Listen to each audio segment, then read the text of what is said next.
Assalamualaikum warahmatullahi wabarakatuh. Halo anak-anakku kelas 8. Semoga hari ini kalian dalam keadaan sehat dan bahagia. Anak-anakku kelas 8 SMP Islam Sultan Agung 1. Hari ini kalian bertemu lagi dengan Bu Nini untuk belajar PPKN melalui online via YouTube. Pada awal pelajaran, kita akan membahas Pancasila sebagai dasar negara dan pandangan hidup bangsa. Anak-anakku, pada materi pertama, Pancasila sebagai pandangan hidup bangsa dan Pancasila sebagai dasar negara, akan Bu Nini jelaskan awal mula dari munculnya Pancasila lebih dulu. Pancasila pertama kali ditemukan pada zaman Majapahit pada abad ke-14 yang terdapat di dalam buku Sutasoma karangan Empu Tantular. Istilah Pancasila dalam bahasa Sanskerta berasal dari kata panca artinya 5 dan sila artinya sendi, asas atau dasar. Istilah Pancasila sendiri dalam kehidupan kenegaraan diperkenalkan pertama kali oleh Insinyur Soekarno dalam sidang BPUPKI yang pertama pada tanggal 1 Juni 1945. Anak-anakku, Pancasila sebagai dasar negara Indonesia bisa digambarkan sebagai sebuah rumah, dan Pancasila adalah merupakan pondasi dari rumah tersebut. Sehingga bila pondasi suatu negara itu kuat, maka negara itu akan berdiri kokoh. Seperti juga dengan rumah tadi ya, kalau pondasinya kuat, maka rumahnya juga akan berdiri kokoh.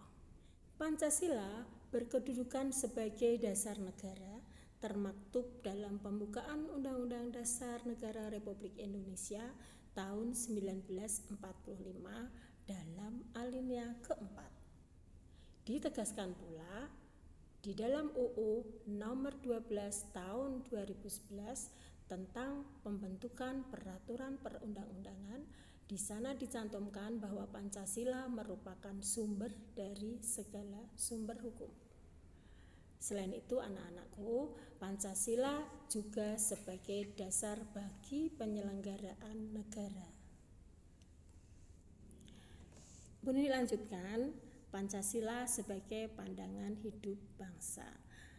Pancasila sebagai pandangan hidup bangsa berasal dari kristalisasi nilai-nilai kehidupan masyarakat Indonesia, di mana masyarakat Indonesia itu ada di berbagai wilayah negara Indonesia, sehingga nilai-nilai daerah itulah yang kemudian dijadikan sebagai nilai pandangan hidup bangsa. Anak-anakku, Pancasila sebagai pandangan hidup bangsa merupakan kristalisasi nilai-nilai yang hidup dalam masyarakat Indonesia, sudah Bu Nini sampaikan tadi. Ini berakar dari budaya dan pandangan hidup bangsa itu sendiri, bisa dikatakan seperti itu.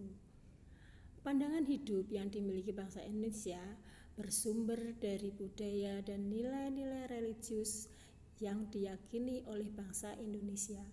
Maka dengan pandangan hidup yang diyakini inilah bangsa Indonesia dapat dan mampu memandang dan memecahkan masalah serta menghadapinya secara tepat. Sebagai pandangan hidup bangsa juga, di dalam Pancasila terkandung konsep dasar kehidupan yang dicita-citakan serta dasar pikiran terdalam dan gagasan mengenai kehidupan yang dianggap baik. Tanpa memiliki pandangan hidup, suatu bangsa akan terombang-ambing dalam menghadapi persoalan yang timbul.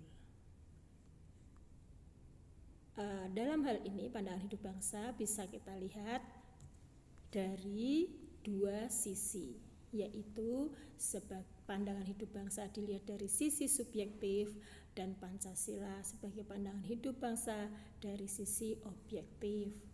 Dari sisi subjektif, sebagai kita cenderung akan melihat kepribadian kita tentang baik dan buruk. Kemudian sebagai dasar negara yang objektif, maka cenderung ini merupakan peraturan perundang-undangan yang dipakai untuk menyelenggarakan pemerintahan negara. Pandangan hidup bangsa subjektif dan objektif, keduanya akan berjalan seiring dan untuk mencapai cita-cita atau tujuan bangsa tersebut. Dari yang Bu Nini jelaskan tadi, maka dapat disimpulkan yang pertama, Pancasila merupakan sumber dari segala sumber hukum. Ini bisa diartikan dari sisi objektif.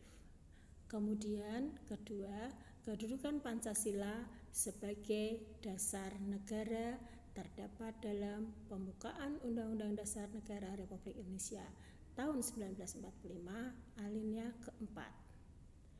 Ketiga, Pancasila sebagai pandangan hidup bangsa merupakan kristalisasi nilai-nilai yang hidup dalam masyarakat Indonesia yang berakar dari budaya dan nilai-nilai religius yang diyakini masyarakat Indonesia.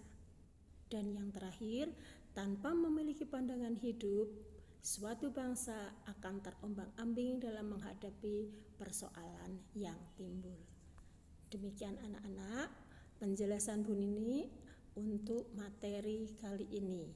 Jika kalian kurang paham atau mungkin belum jelas dengan yang Bu Nini disampaikan, kalian bisa mempelajari pelan-pelan dari buku paket yang sudah kalian dapatkan dari perpustakaan. Ada satu catatan dari Bu Nini ambil dari kata-kata bijak Insinyur Soekarno, bahwa perjuanganku lebih mudah karena mengusir penjajah, sedangkan perjuanganmu akan lebih sulit karena melawan bangsamu sendiri. Artinya, kita berjuang sekarang ini tidak melawan penjajah dalam arti dengan fisik menggunakan senjata, tapi kita melawan bangsa kita sendiri dalam arti berjuang melawan kebodohan, kemiskinan, obat-obat terlarang, dan yang sekarang sedang tren adalah penyakit disebabkan virus corona. Akhirnya Bu Nini pesankan tetap ikuti anjuran pemerintah untuk ikut mencegah penyebaran virus corona dengan tetap di rumah, menjaga kesehatan, sering mencuci tangan dengan sabun, menggunakan masker dan jaga jarak jika keluar, dan yang lainnya. Demikian, semoga bermanfaat. Assalamualaikum warahmatullahi wabarakatuh.